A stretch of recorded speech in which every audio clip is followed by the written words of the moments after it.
1937 model Mercedes Benz అనమాట.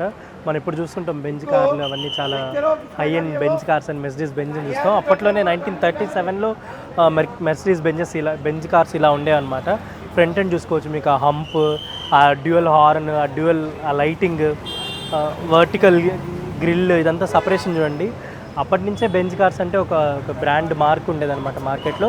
And ఇది 1937 model Benz కార్గా చెప్తున్నారు. 4 డోర్స్ ఉంటాయి అనమాట. 4 డోర్స్ ఓపెన్ అనమాట, టాప్ ఏమి ఉండదు. So 4 doors open. ఫ్రంట్ మాత్రం కొంచెం లిఫ్ట్ చేసినట్టు ఉంటుంది అనమాట. సో ఎంటైర్ లైన్ మొత్తం కూడా ఫేస్ లిఫ్ట్ చేసినట్టు ఉంటుంది. హిట్లర్ ఆర్మీలో కూడా ఈ టైప్ ఆఫ్ మెర్సిడీస్ బెంజెస్ని యూస్ చేశారని చెప్పి అయితే మనకైతే ఉంది. సో 1937 మోడల్ బెంజ్ అనమాట. దీంట్లో కూడా 6 సిలిండర్స్ ఉంటాయి. అండ్ అంతేకాకుండా 2800 cc అనమాట దీని కెపాసిటీ. సో డోర్స్ అంటే 4 డోర్స్ ఉంటాయి అన్నమాట.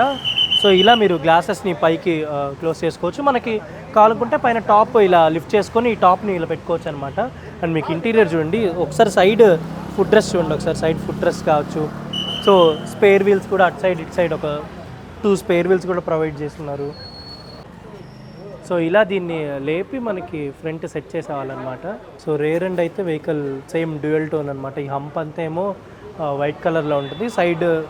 సైడ్ వచ్చేసరికి మనకి టైర్స్ దగ్గర అంతా కూడా వైలెట్ ఉందన్నమాట. యాజ్ యూజువల్ ఒక స్ట్రాంగ్ బంపర్ ఉంది విత్ మంచి ఫినిషింగ్ తోటి. సో ఇక్కడ మనకి రేర్ స్పేస్ అంతా ఉంటుంది అనమాట. వీల్ కావచ్చు, దానికి సంబంధించిన అన్ని పార్ట్స్ అన్నీ లోపల పెట్టుకునే దానికి స్పేస్ అనమాట. సో 5.25 by 5.50 సైజ్ టైర్స్ అనమాట, 5 స్టామ్ టైర్స్.